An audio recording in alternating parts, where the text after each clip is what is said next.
What's going on, everybody? Welcome to another live cast right here on the ADOM Facebook page. Always a pleasure to be with you. I'm John Stamper, and today's live cast, we're going international, everybody. So I am very excited to introduce Karen Galley, who is the president of Patient News / Practice Zebra, who is coming to us from Haliburton, Ontario. How you doing, Karen?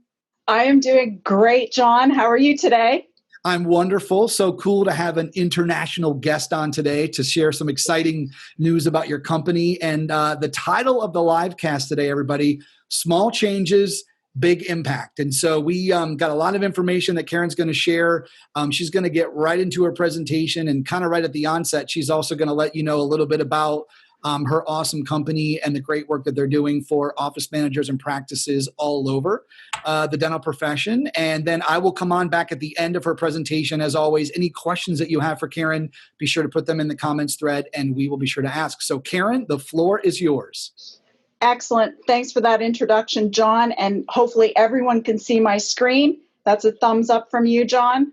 It's a thumbs up. Yep, you're Perfect, good. perfect. So, the theme of today's talk, as John mentioned, small changes, huge impact on practice growth and productivity. So we will be looking at 7 surprising metrics to gain production and boost profitability. So I've got about 20 minutes. I'm going to just launch right into it. And for starters, Patient News, Practice Zebra. I certainly hope many of you may know who we are. We've been exclusively dental for 27 years. We are a full-service dental marketing and technology agency. So we've worked with more than 7,000 dentists. We've installed over 1,000 PMS integrations. We've had integrations with over 1,000 practices. And we've actually analyzed more than 50,000 distinct print and digital marketing campaigns. So that's what we know about data. Plus, a couple of years ago, back in 2017, we hired Michael Esoff. So he's our Ringer Chief Technology Officer, and he really is an expert in digital technology transformation and business strategy. So Michael really brought modern methodologies, including AI, business intelligence, to the development of Zebra. And for those of you who aren't familiar, Zebra is our proprietary cloud-based dental software system. And in Zebra, which is an amazing tool for office managers, you have key KPIs or practice intelligence, things that are truly actionable. You also have marketing intelligence, you have patient communications modules, and you also have call tracking, call scoring, and front office team training. So really a great tool, and we work with lots of office managers. So note today in our presentation, all of the data is real practice data pulled directly from Zebra. So on our agenda today, 7 macro trends. Just taking a step back, we're right smack dab in COVID. Sometimes it's good to reflect on the bigger picture. And what are those macro trends? 2020 production and the COVID gap. What are some of the trends that have been amplified by COVID, and what is that common denominator? Then we'll jump into those 7 surprising metrics that are truly actionable for you and your team, and wrap up with getting and staying ahead of that curve. So macro trends in dentistry, what are these big trends? So first and foremost, dental spending is projected to grow to $203 billion by 2027. That's a big number and a huge growth opportunity. Along the same lines, the supply of full-time dentists is also going to increase steadily, and that's going to be combined with a lot of industry consolidation as well, the group practice businesses, DSOs, as well as a slight slowing of the population growth. Number 3, there's going to be a doubling of the dental practice management software industry. You can see from 500,000 to 1 billion by 2024. Sorry, 500 million to 1 billion by 2024. There's also going to be continued development of dental and digital technologies, and these are things like your AI, your 3D lasers, dental apps, and a move from transactional dentistry to relationship dentistry. And that comes along with greater public awareness of that mouth-body connection.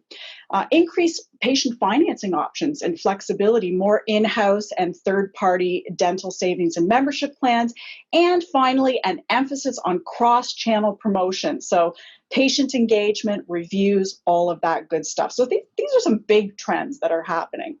So while dental spending is expected to increase, it's at a little bit slower pace than the healthcare sector in general, 34% in healthcare, 31% in dental, but still strong. We are in an amazing industry, and we're all very fortunate for that.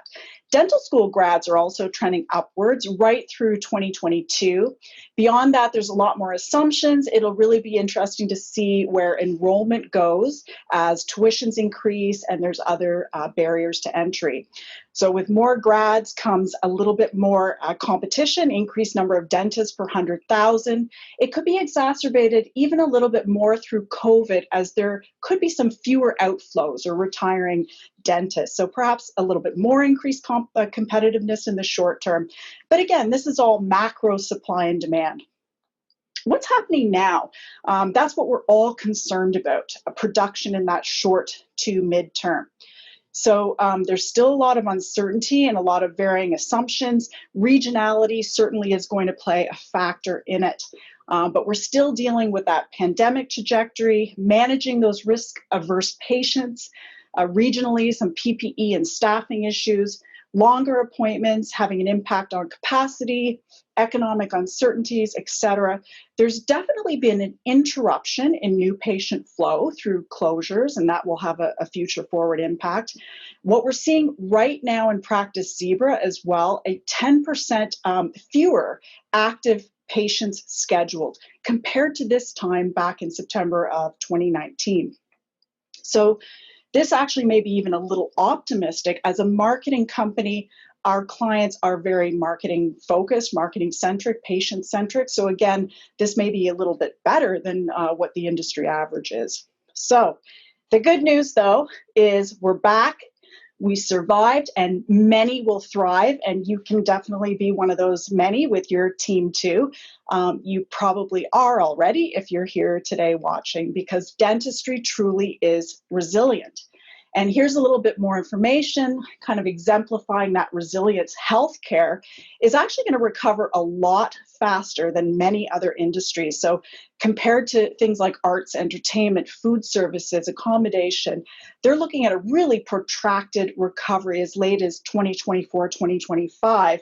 Healthcare, on the other hand, including dentistry, is going to be a lot faster recovery. So for sure, there's going to be some more pain in the short term, and for some practices more than others, but you can be ahead of the curve. And that starts with a mindset of positivity. And again, that's why you're here today. So 2020, the first half of 2020. So from January to about mid-March, things looked like this, beautiful, put together. And this is what happened in April. And I got in trouble when I was presenting last week for saying the ass end unraveled, so I won't repeat that, but something like that occurred in the second half of this calendar year. The good news is, and this is looking at 12 months of trailing production, so we're going back a full year, September of 2019 through to today. And you'll see there's two smaller production gaps that occurred earlier in the year. The first gap relates directly to November 24th and that Thanksgiving week. The second gap is the Christmas New Year's period. And then you see that big, COVID, let's call it chasm. And this really was from about March 15th through to June 7th. So again, the very good news is you can see production skyrocketing beyond that, back up to 100%. And these are all practices that we have connected to Zebra and pulling the data directly from their practice management software. So that is the great news, that's where we're sitting. And by comparison, you can see the ADA average, which is sitting around 70, 75%, indicated by that yellow trend line. So in general, as an industry, we're doing very well in terms of our current rate of recovery. So we talked about those big macro trends. Some of those trends have actually been amplified through COVID. And I've highlighted 3 here in particular because they're within our scope and they're also within your control. And largely as office manager and with your teams, you can impact these trends. You can take advantage of some of these opportunities presented. And we'll go into these a little bit further. And from these, we'll pull our 7 surprising metrics. So amplified trend number 1, that move from transactional dentistry to relationship dentistry. So this was a thing pre-COVID, and it's even more of a thing now. Why is that?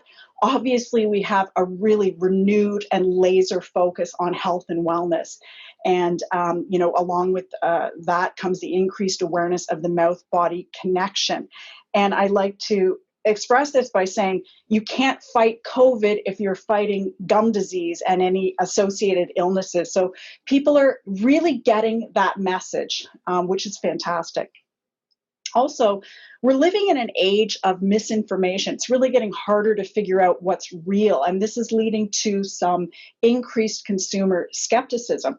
So generally speaking, dental patients more than ever are in need of reassurance, communication, especially those risk-averse patients. How are you keeping them safe? Do they know that the dental office is in fact one of the safest places they can be right now? They need accurate information and they want a stronger bond. They want a better relationship with all of their service providers. So what does a good relationship look like? It really doesn't matter if it's office manager, team, doctor, office manager, husband, wife, husband, friend. According to Psychology Today, it's really all the same.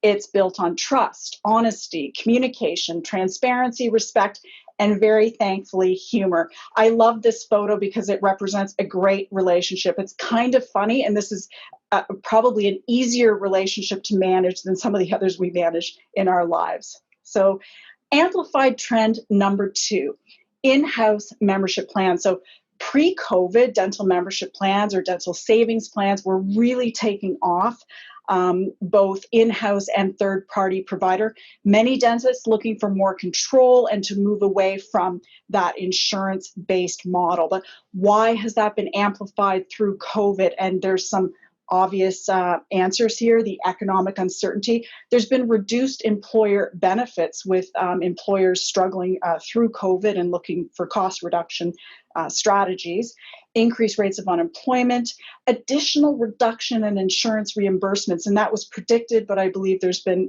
some announcements along those lines just very recently.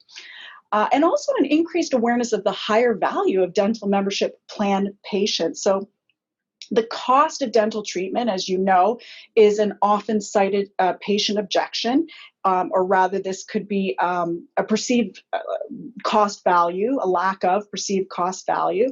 So Malcolm Gladwell would say that you need to find that tipping point with the new patients, the new patient onboarding, existing patient case acceptance, and that could very well be your dental membership plan.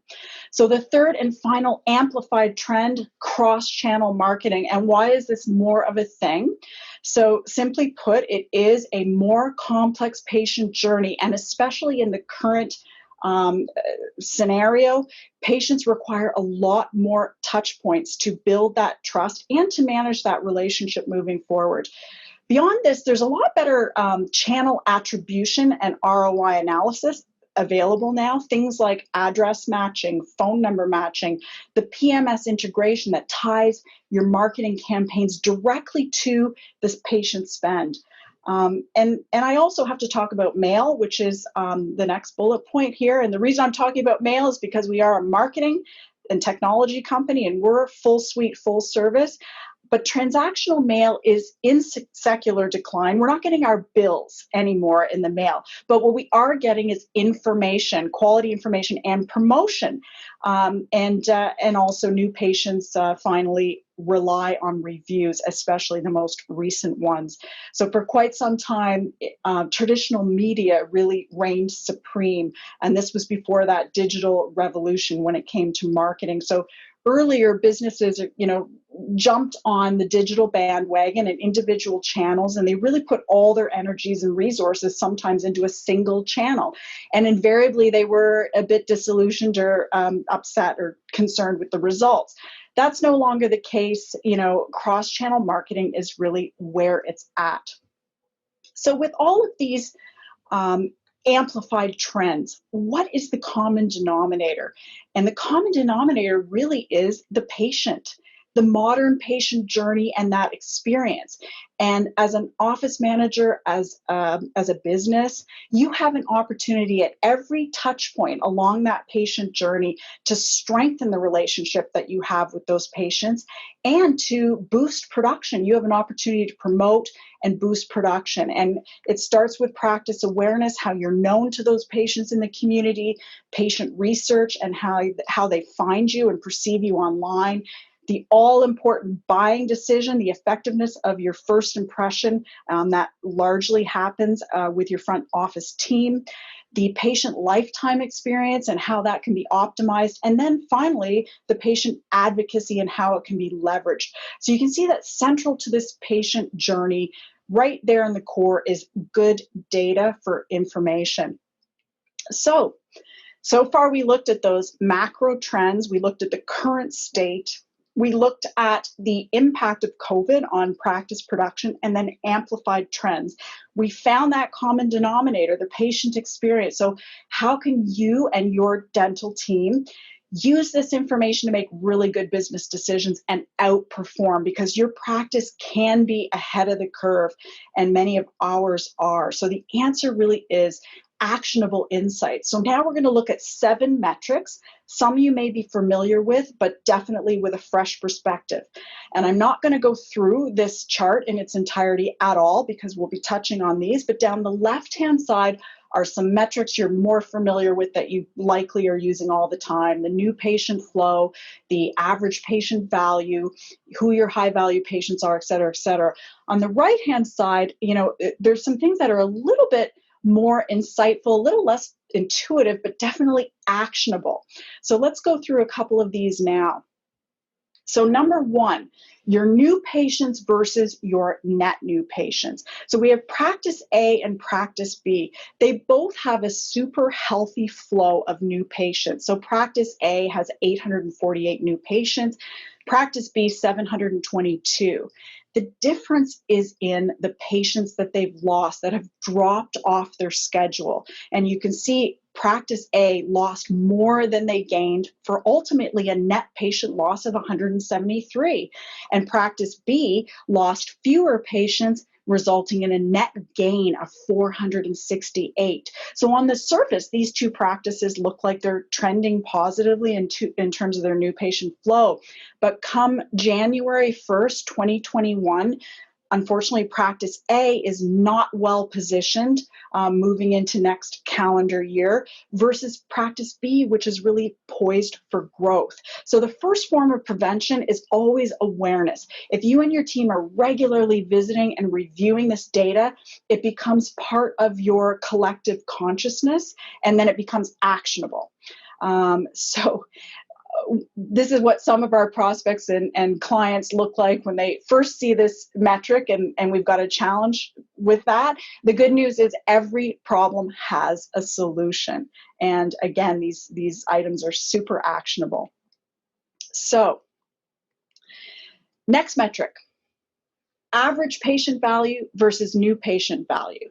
And here are 4 practices, A, B, C, D. In yellow, you can see the average annual patient value. So ranging here with practice A from 800 down to practice D with 1355 annual average. On the right-hand column, the arrows in red, you'll see the new patient first year value. And invariably, it's at least double across the board. This is indicative of almost every practice that we work with. So key here is that when you're quantifying that COVID production gap, what happened? If you had a considerable loss of new patient flow through those COVID closures, and you likely did at that time, you are really going to have some production challenges potentially moving into 2021, some downward pressure on production, unless there's some considerable mitigation. And the value of this loss is oftentimes a bit surprising.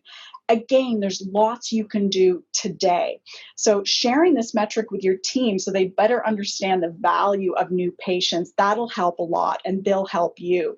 Lots of our clients have also expanded hours of operation. They've kept dedicated new patient appointment times, even days, introduced more enticing referral programs, maintained or even increased their marketing spend. And we're going to touch on call handling in a moment, which is one way to increase new patient flow without spending another penny on marketing. The key is when your team understands the metrics and they really get it, maybe they're even incentivized. When they get a new patient now, they're going to coddle them. Definitely coddle those new patients. So metric number 3, surprising metric number 3, you may know who your high value patients are. You may be able to pull a list like this and you can see the patient spend, et cetera, et cetera. But what can you really do with this information other than perhaps segment your servicing model and have a little bit more white glove treatment for high value patients? But the difference, the real kicker is when you know where they are. Once you know where those high value patients are, you can better target your marketing. You can look for like audiences and tailor your message to be really relevant to that audience. You want more patients like your best patients. And if you know where they are, you can do a lot better job at target marketing on social, direct mail, Google. Combine this with some deep demographics, and you can really develop content that's truly relevant to that audience, the female head of household, and have a stronger ROI. So when you find the right patients, you have a 100% chance of winning. And hopefully that's your forecast for today. Metric number 4, in-house membership plan use versus what that growth opportunity looks like. So you may know the production of your membership plan patients, but what about the growth potential that's still existing within your non-insured patient list? And for some practices, dental membership plan patients drive 2x, 3x, even 4x the value of non and underinsured patients. And what we've also found is the simpler the plan, the higher rate of adoption and return. So here's a practice you can see with an average patient yearly value of $1,275. Look at their dental membership plan patient value at $2,635. And they're still sitting with around 300 patients that are uninsured. So we did the math for this practice. If they were to convert 20% more uninsured patients to plan, they'd boost production by 78,000. It's a big number without a tremendous amount of effort. So if you have a dental membership plan, it's a great idea right now to promote it across all of your channels. Maybe even using an automated communication cadence to send messages to those uninsured patients at regular intervals, but definitely pre-appointment. Zebra has this functionality along with a lot of other patient communication modules. So number 5 of 7, current call conversion versus a 10% increase. So this is huge. These charts are a little tough to read, so I'm going to just talk you through it quickly. This is what we call the call conversion what if calculator, straight from Practice Zebra. Again, this is actual data from PMS and call tracking. This is a big practice with production of about 2.7 million.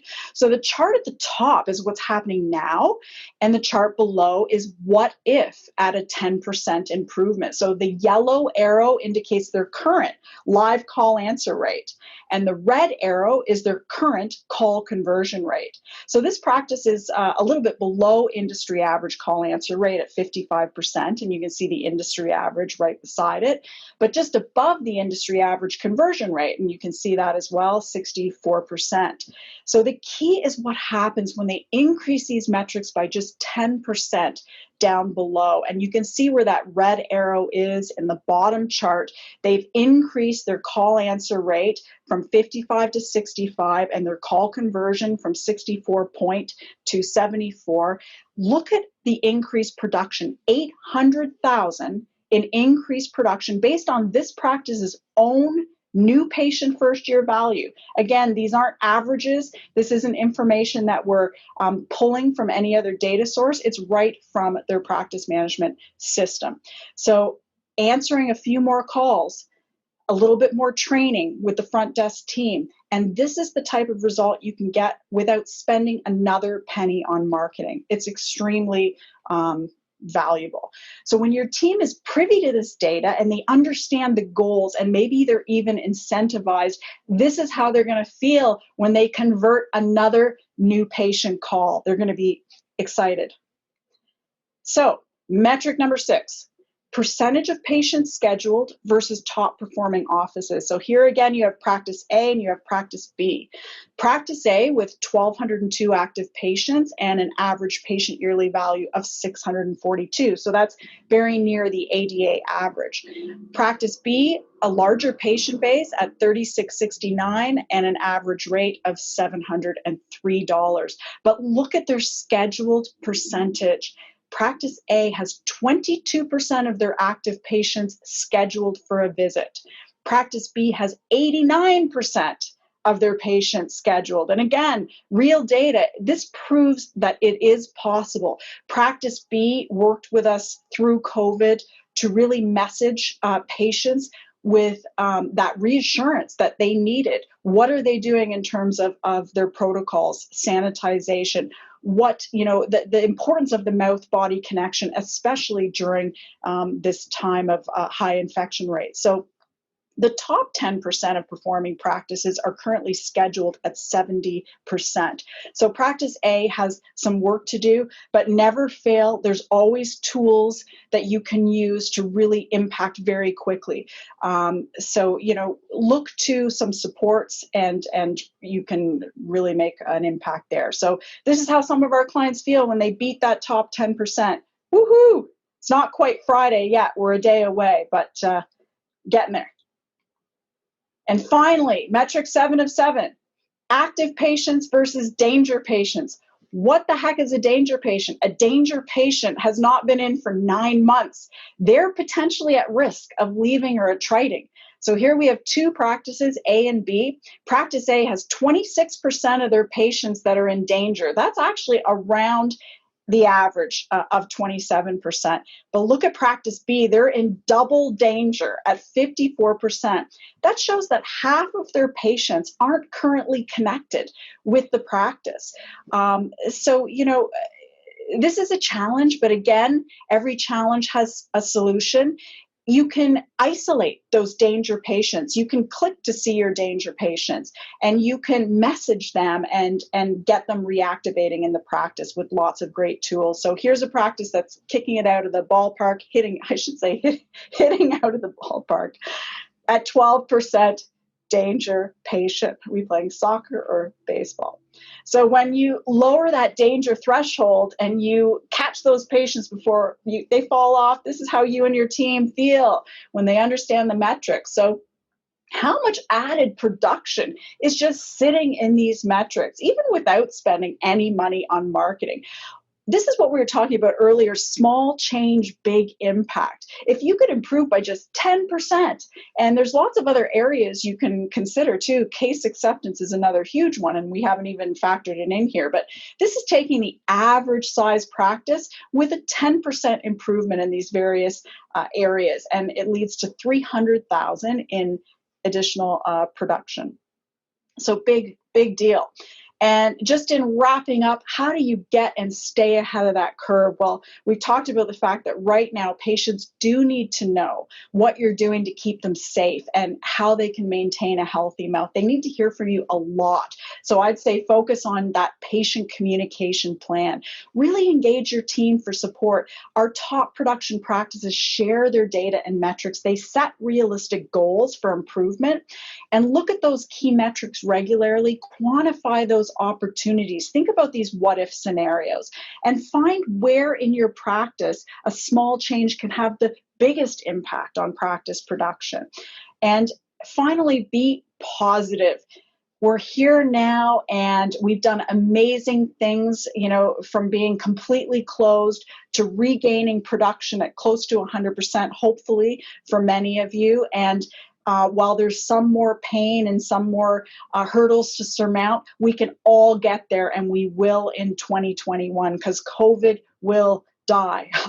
Let's certainly hope that that's the case. Good things are going to happen in 2021. That is for sure. So in wrap up, that's, small changes, big impacts, 7 trends, 7 metrics for practice success. And I would like to throw out there that any members of ADOM, Dental Office Manager, you can have a free metrics review with Practice Zebra and someone on my team. Email me at kgalley@patientnews.com. You can also text me here, promo code ADOM. And we've got some lovely swag. Since we're a marketing company, I have to share. There's beautiful shopping bags. I even have my COVID Zebra approved mask wear. So thank you so much for having me today and for your time. And if we have a minute, John, if you can hear me, are we jumping back with you, or is our time at the max capacity now? Yeah, we'll jump. That was awesome. Right. I can tell you that at the moment, no questions, but a couple of comments such as, yes, awesome, amazing, and so much information there. I'm going to make the recommendation that this is one of those live casts, I would imagine, that people are going to go back and they're going to do that little thing where when you watch a YouTube video, right, you kind of move a little bit, you take some notes or whatever. There was a lot of great stuff there. So, first off, want to thank you for that. I think the resource will be awesome. I think the office managers will certainly appreciate that. And yeah, glad that you shared your information.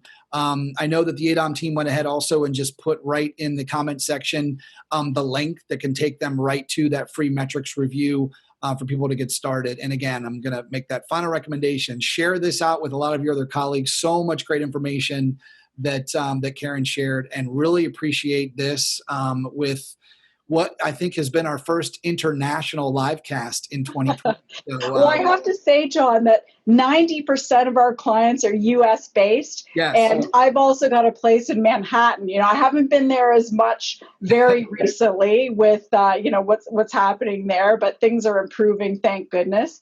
And I'm just super thrilled to be here with ADOM today. And in particular, we work with a lot of office managers, obviously, who are in and out of Zebra and looking at metrics with our team from a consulting capacity.